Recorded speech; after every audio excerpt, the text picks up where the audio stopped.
రాధాకృష్ణ మహిళలను కించపరిచిన Radhakrishna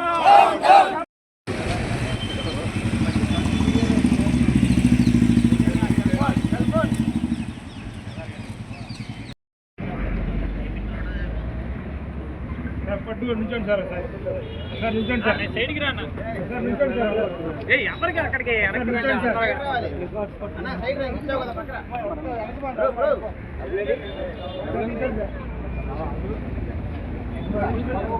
down down ABN Radhakrishna down down ABN Radhakrishna down down ABN Radhakrishna down ABN Radhakrishna down down ABN Radhakrishna down down ABN Radhakrishna క్షమాపణ చెప్పాలి వెంటనే రాధాకృష్ణ క్షమాపణ చెప్పాలి రాధాకృష్ణ వెంటనే క్షమాపణ చెప్పాలి రాధాకృష్ణ వెంటనే ఆర్కే పలుకులు రాత పలుకులు ఆర్కే పలుకులు రాత పలుకులు ఆర్కే పలుకులు రాత పలుకులు ఆర్కే పలుకులు రాత పలుకులు క్షమాపణ చెప్పాలి ఏబిఎన్ రాధాకృష్ణ మూర్తి క్షమాపణ చెప్పాలి ఏబిఎన్ రాధాకృష్ణ ఆర్కే పలుకులు ఆర్కే పలుకులు ఆర్కే పలుకులు క్షమాపణ చెప్పాలి వెంటనే ఏబిఎన్ రాధాకృష్ణ క్షమాపణ చెప్పాలి రవి ఏబిఎన్ రాధాకృష్ణ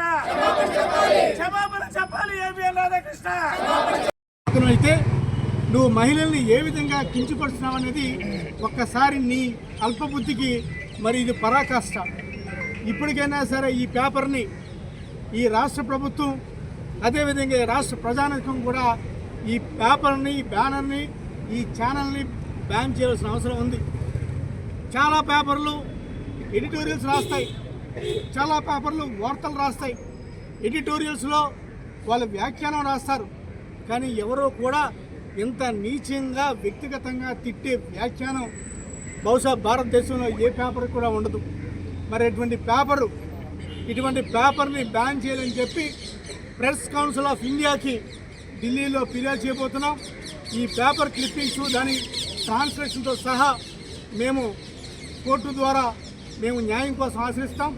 తప్పకుండా ఇప్పటికైనా సరే రాధాకృష్ణ చేసిన పనికి క్షమాపణ చెప్పాలి. భవిష్యత్తులో ఇటువంటి వ్యాఖ్యలు ముఖ్యంగా ఆడవారి గురించి మహిళల గురించి చులకనగా మాట్లాడనని చెప్పి చేసిన వ్యాఖ్యలు ఉపసంహరించుకొని తన చెంపలని కొట్టుకొని క్షమాపణ చెప్పాల్సిన అవసరం ఉంది. ఆయన చెప్పే వరకు కూడా ఈ రాష్ట్రంలో ఉద్యమం చేస్తామని చెప్పి తెలియజేస్తున్నాం. ఇక రెండోది, అదే సంపాదకీయంలో ఆర్కే తొలి పలుకుల వ్యాఖ్యల్లో మావిగన్ గురించి మాట్లాడుతుంటారు. జగన్మోహన్ రెడ్డి గారికి వైఎస్ఆర్ కాంగ్రెస్ పార్టీకి పిచ్చి పట్టి మావిగన్ అంటున్నారని. అరే బాబు, మీ అమరావతి ఏంటో మీరు చెప్పారు.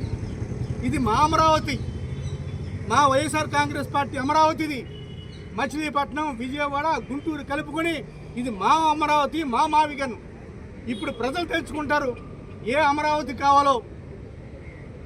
29 గ్రామాల్లో వర్షం పడితే ప్రపంచంలో ఎక్కడా లేని విధంగా వర్షపు నీటిని తోడి కృష్ణా జిల్లాలో వేసే రాజధాని కావాలా?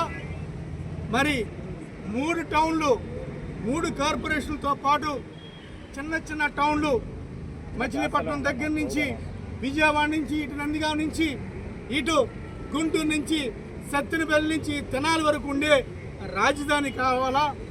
2 లక్షల అప్పులతో చేసే రాజధాని కావాలా? 2 లక్షల కోట్లతో అప్పు చేసే రాజధాని కావాలా?